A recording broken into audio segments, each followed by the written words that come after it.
Merci, cher Pascal. Je passe maintenant la parole à Nathalie Prince, qui est universitaire, qu'on avait entendu ici il y a maintenant 2 ans, 3 ans 2017. 2017. Oh là là, oui, Soyons précis. le temps passe vite, hein, justement, et qui maintenant nous fait le plaisir et l'honneur de diriger l'association des Amis du Forum Philo Le Monde Le Mans, à laquelle je vous invite toutes et tous à adhérer en masse si ce n'est pas déjà fait.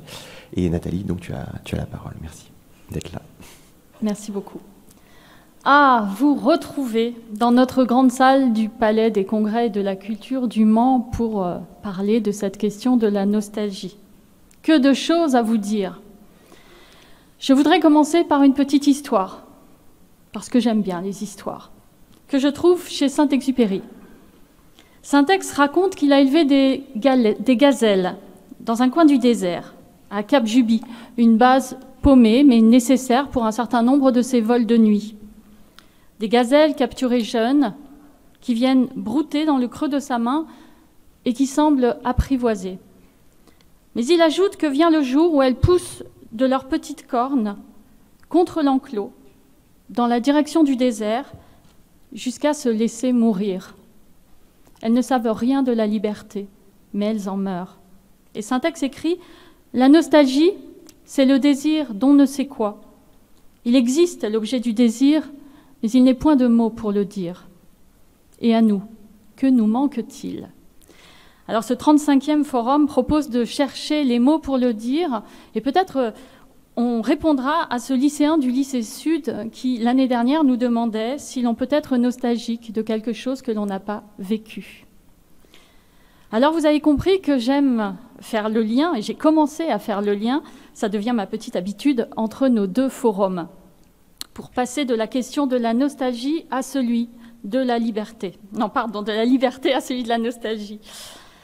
Et je vais poursuivre en vous rappelant l'exposé de Nicolas Offenstadt. Avec lui, l'an dernier, nous avons découvert l'urbex, c'est-à-dire l'exploration des ruines. L'historien indiquait que l'urbex s'était changé de spatialité en promouvant l'impermanence. Il s'interrogeait, quel temps construit-on dans ces lieux de l'urbex? Comment fait-on mémoire? Alors vous aurez la réponse à la question dans ce livre qui vient d'être publié. La nostalgie, c'est peut-être une forme singulière d'urbex. Quand on regarde en soi des paysages oubliés, des visages familiers, quand il nous faut passer sous des barbelés ou à travers les vitres cassées du souvenir, enjamber les trous de la mémoire ou s'y engouffrer. Volontaire ou involontaire, la nostalgie est à la fois un guide et un tombeau. Tombeau, elle l'a longtemps été, il n'était pas rare autrefois d'avoir la nostalgie et d'en mourir, mais cela, Barbara Cassin ou Thomas Dodman vous le diront mieux que moi. Mais guide aussi peut-être, pour mieux comprendre le labyrinthe de notre existence. Ce que fait Arnaud Desplechin avec ces 3 souvenirs de ma jeunesse, et vous aurez une place gratuite à la séance de projection du film demain soir à 20h avec votre adhésion à l'association du Forum Philo Le Monde Le Mans. La nostalgie nous éclaire comme un lampadaud-fort, au sens de porter la lumière dans les replis de notre passé. Une lumière qui guide paradoxalement les enfants vers demain. Emmenez-les dans un chouette endroit pour la première fois, et vous n'aurez pas encore quitté le lieu qui vous le demanderont. Quand est-ce qu'on va revenir? Parce que c'est ça la question d'aujourd'hui. C'était mieux demain? Préparez-vous sérieusement à réviser votre concordance des temps. On pourra peut-être accepter un peu mieux, après, notre petit feuilletage intime, ce que nous avons été et ce que nous serons, sans bloquer dans ce présent permanent qui nous submerge, dans lequel tout va trop vite et qui nous condamne à ne pas pouvoir nous projeter.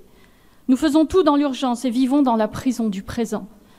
Savez-vous que les lycéens écoutent des podcasts en accéléré? Comment retrouver alors le goût du passé? Retrouver la patience. Attendre une lettre, par exemple, sur le seuil de nos maisons. Se rappeler des disques qui nous ont fait danser, comme si c'était hier. Se brancher sur Nostalgie. Feuilleter des albums de famille. Se rappeler de la pression d'une main disparue dans la sienne. Se souvenir du rire de George Steiner, ici même, il y a quelques années. sans oublier la nostalgie littéraire. Moi qui suis si attachée à la littérature de jeunesse, je m'interroge.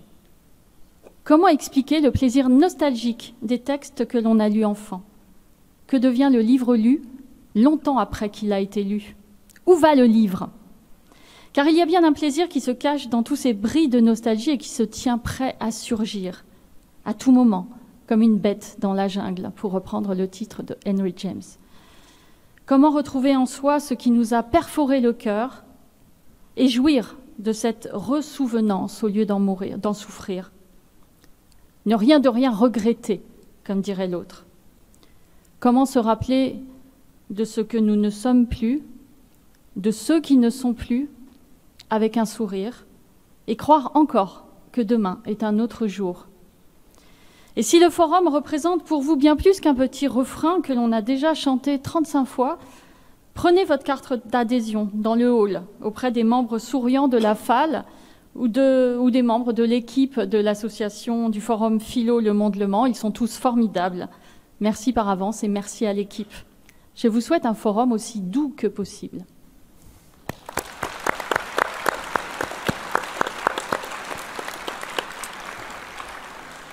Merci Nathalie d'avoir fait le...